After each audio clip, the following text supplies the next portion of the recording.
Pan India cinema అంటే టాలీవుడ్ హీరోలకి సొంతం అన్నట్లుగా సీన్ మారిపోయింది. రెబల్ స్టార్ 5 పాన్ ఇండియా హిట్లు సొంతం చేసుకున్నాడు. Man of masses NTR 2 pan India హిట్లు పట్టేశాడు.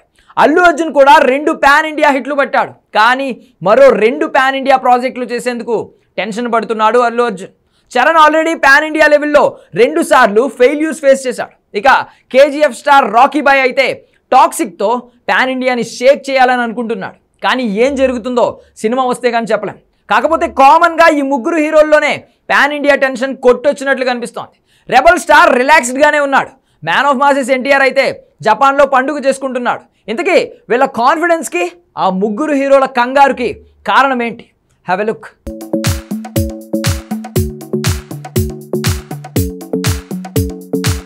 రెబల్ స్టార్ ప్రభాస్ బాహుబలి 1, బాహుబలి 2 తర్వాత సాహోతో తనేంటో ప్రూవ్ చేసుకున్నాడు.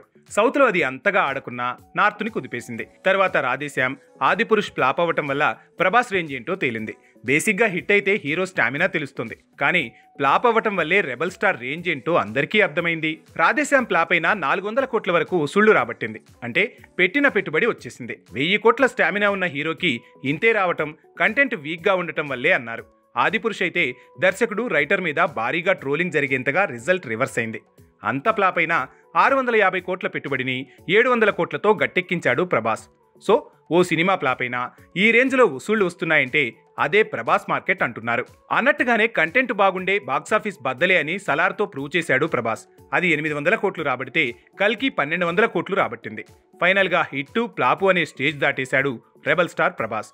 తన సినిమా వస్తే చాలు ఆడియన్స్ కి పండగే. రిజల్ట్ గురించి ఆలోచించే స్టేజ్ ని ఎప్పుడో ఓవర్కమ్ చేశాడు రెబల్ స్టార్. అచ్చంగా ఇదే image man of masses NTR కు వచ్చేసినట్టుంది. ఎందుకంటే RRR తో రాజమౌళి వల్లే రామ్ చరణ్, ఎన్టీఆర్ ఇద్దరూ గ్లోబల్ గా ఫోకస్ అయ్యారన్నారు. అలాంటి టైంలో దేవర వచ్చింది. రాజమౌళి సపోర్ట్ లేకుండా 670 కోట్లు తను రాబట్టడమే కాదు, రాజమౌళితో హిట్ పడ్డాక ఏ హీరోకైనా ఫ్లాపులు పడాల్సిందే అన్న సెంటిమెంట్ ని బ్రేక్ చేశాడు తారక్. ఇక జపాన్లో అయితే దేవర ప్రివ్యూ వేస్తే 8 లక్షల మంది చూశారు. ఇప్పుడు అక్కడ సినిమాని రిలీజ్ చేస్తే జనాలు వరదలై వస్తున్నారు. అక్కడ కూడా దేవర ఫస్ట్ డేనే హిట్ టాక్ సొంతం చేసుకుంది. ఇవన్నీ కాకుండా హిందీ మూవీ వార్ 2లో తను విలన్ అనగానే బాలీవుడ్లో ఫోకస్ అంతా తన మీదే పడింది. హృతిక్కి 1000 కోట్ల క్లబ్లో అడుగుపెట్టేంతగా తనే సపోర్ట్ ఇస్తున్నాడు అంటున్నారు సినీ జనాలు. అంతగా నార్త్ ఇండియాలో ఊరమాస్ ఇమేజ్ ఎన్టీఆర్ సొంతమైంది. సో పాన్ ఇండియా లెవెల్లో వార్ 2, డ్రాగన్, దేవరా 2 ఇలా ఏ వచ్చినా 1000 కోట్ల వరద చాలా కామన్గా మారే అంశం. ఇలానే ప్రభాస్ ఫౌజీ, ది రాజాసాబ్, స్పిరిట్ వీటిలో ఏదొచ్చినా 1000 కోట్ల వరద చాలా సాధారణ విషయం అయిపోయింది.